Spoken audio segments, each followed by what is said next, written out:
Friends, सिको सिको YouTube channel में आपका हार्दिक स्वागत है। इस वीडियो में हम बात करने वाले हैं non renewable sources of energy और रिन्यूएबल सोर्सेज ऑफ एनर्जी में क्या डिफरेंस होता है, क्या मेन डिफरेंस होता है, उसके बारे में हम जानने वाले हैं। ठीक है, तो इसमें मेन हमारा कंसेप्ट यही है कि बेसिक्स के बारे में जानेंगे कि non renewable sources of energy और रिन्यूएबल सोर्सेज ऑफ एनर्जी होते क्या है। ठीक है, तो जैसे कि 10th क्लास के जो स्टूडेंट है या 9th क्लास के स्टूडेंट है, उनके लिए अच्छा एक डाउट का क्वेश्चन होता है कि रिन्यूएबल सोर्सेज ऑफ एनर्जी और non renewable sources of energy क्या होते हैं। तो देखिए, इसमें मेन डिफरेंसेस मैं आपको सिंपल भाषा में बता देता हूँ। रिन्यूएबल सोर्सेज ऑफ एनर्जी है ना, यानी कि आप अगर इंग्लिश को ब्रेक करेंगे, रिन्यूएबल यानी कि जिसको रिन्यू किया जा सके। ठीक है, नवीकरणीय जो साधन है, एनर्जी के संसाधन है, उन्हें बोलते हैं रिन्यूएबल। ठीक है, और नॉन रिन्यूएबल का मतलब है कि वो फाइनाइट है। फाइनाइट मतलब कुछ लिमिटेड ही है और वो खत्म हो सकते हैं और उनका रिन्यूएबल कर पाना उनको पॉसिबल नहीं है। अभी इसी चीज को हम पॉइंट्स में समझते हैं। देखिए, नॉन रिन्यूएबल सोर्सेज की बात करें तो देखिए, finite and will eventually run out, यानी कि जो नॉन रिन्यूएबल रिसोर्सेज होते हैं वो फाइनाइट है, यानी कि लिमिटेड है। फाइनाइट मतलब जिनको गिना जा सके। ठीक है, फिक्स है और खत्म भी हो सकते हैं। ठीक है, जबकि जो रिन्यूएबल सोर्सेज ऑफ एनर्जी है वो इनएग्जॉस्टिबल है, यानी कि ना खत्म होने लायक है, यानी कि खत्म नहीं करा जा सकता उनको। और ये रन आउट वो वॉन्ट रन आउट और खत्म नहीं होंगे। ठीक है, प्रकृति में रहेंगे ही रहेंगे। अगर एग्जांपल्स की बात करें, जैसे जीवाश्म ईंधन ईंधन है, यानी कि फॉसिल फ्यूल्स है ना।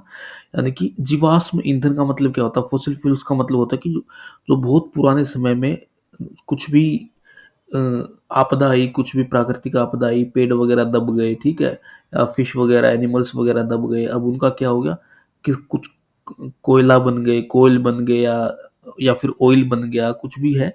तो उन चीज़ों को फॉसिल फ्यूल्स बोला जाता है। ठीक है, तो कोयल जैसे कोयला है, कोयला लिमिटेड है, ज़्यादा यूज करेंगे तो खत्म हो जाएगा, आने वाले जनरेशन्स के लिए नहीं बचेगा। इसी तरीके से ऑयल, पेट्रोलियम वगैरह और नेचुरल गैस, न्यूक्लियर एनर्जी में जैसे हमारे पास जो एलिमेंट्स है, जैसे यूरेनियम वगैरह जो यूज होते हैं, ये लिमिटेड क्वांटिटी में है और हर जगह तो मिलते भी नहीं है। ठीक है, अब बात करते हैं रिन्यूएबल सोर्सेज की। तो देखिए, इसमें क्या है, एग्जांपल देखें तो सोलर एनर्जी, सौर ऊर्जा।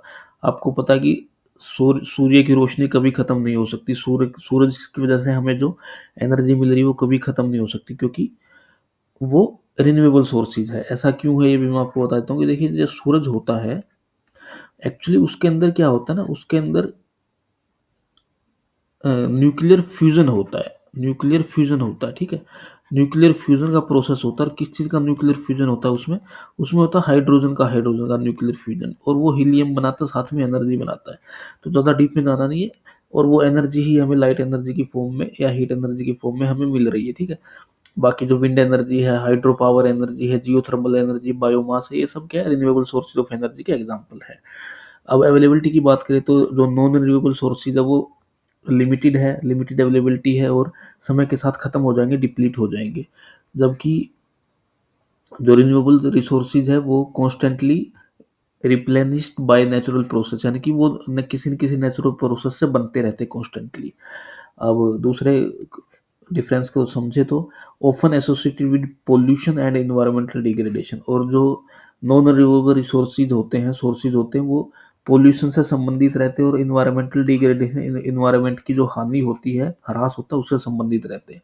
इन्वायरमेंट का ह्रास होगा तो ऑटोमेटिकली नॉन रिन्यूएबल रिसोर्सेज का भी ह्रास हो जाएगा। ठीक है, और generally lower environmental impact, environment का ज़्यादा प्रभाव पड़ता नहीं है, लेस पोल्यूशन। ठीक है, अब हाई एनर्जी डेंसिटी होती है नॉन रिन्यूएबल की, जबकि वेरिएबल एनर्जी डेंसिटी देखने को मिलती है रिन्यूएबल सोर्सेज में। ऑफन लोअर होती है, जो एनर्जी डेंसिटी होती है वो लोअर होती है नॉन रिन्यूएबल रिसोर्सेज की कंपेयर में। ठीक है, अब not sustainable in long term, अगर लॉन्ग टर्म में देखा जाए, दीर्घकालिक कालीन बात करी जाए तो ज़्यादा सस्टेनेबल नहीं होते, जबकि जो रिन्यूएबल रिसोर्सेज है वो सस्टेनेबल है लॉन्ग टर्म में। ठीक है, यानी कि अ, जैसे विंड एनर्जी है, सोलर एनर्जी है, हाइड्रो पावर एनर्जी सस्टेन किया जा सकता है इनको आसानी से। ठीक है, लंबे समय तक के लिए।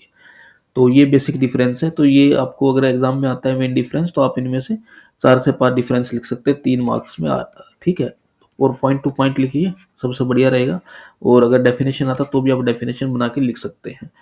सिंपल सी बात है कि रिन्यूएबल रिसोर्सेज कौन से होते हैं जिनको हम रिन्यू कर सकते हैं, ठीक है, जो दोबारा से बन सकते हैं।